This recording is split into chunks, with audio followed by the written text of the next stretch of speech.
Hi, I'm Margie with Flow Motion Education, and in this video we're going to be exploring shifting the pelvis to the right and left, which is really a hip joint motion, so please go back and review my hip mechanics video.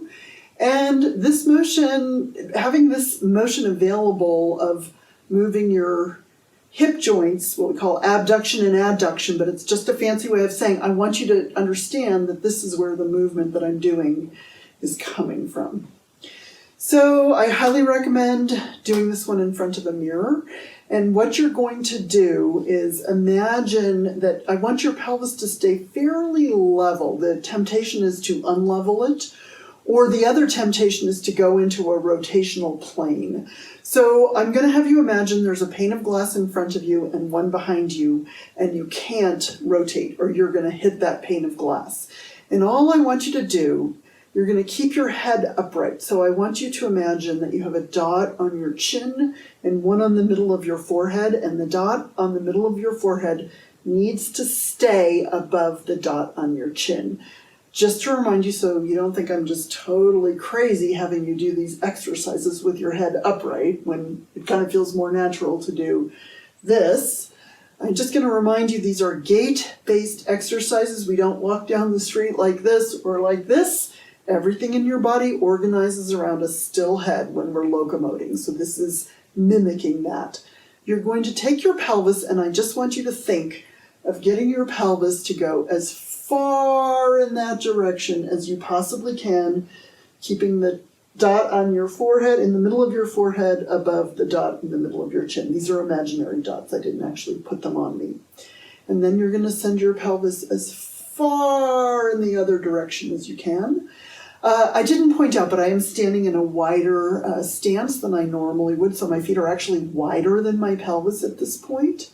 And we're going to send our pelvis as far that way as we can, leaving our arms just dangling and our head upright, and just go back and forth a few times. And just notice if there's an asymmetry, or do you go just as far from one side to the other? We really want it to be even. And I have one other cue.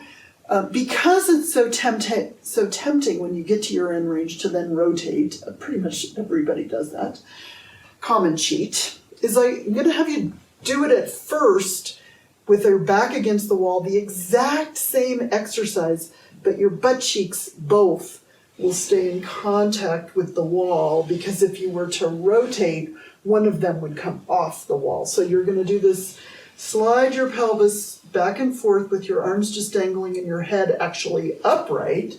So just notice my head is pretty still through the whole thing. It's not really moving in space, and everything is organizing around this head that doesn't move in space. And just check in. It would be wonderful if when you go that way, you kind of feel the inner thigh lengthening on the opposite side.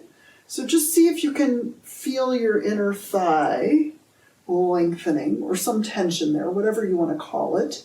And then see if you can feel your outer thigh of the direction you're going. See if you can feel a little lengthening there. So you want to feel length on the side of the outer thigh that you're moving toward, and the inner thigh that you're moving away from.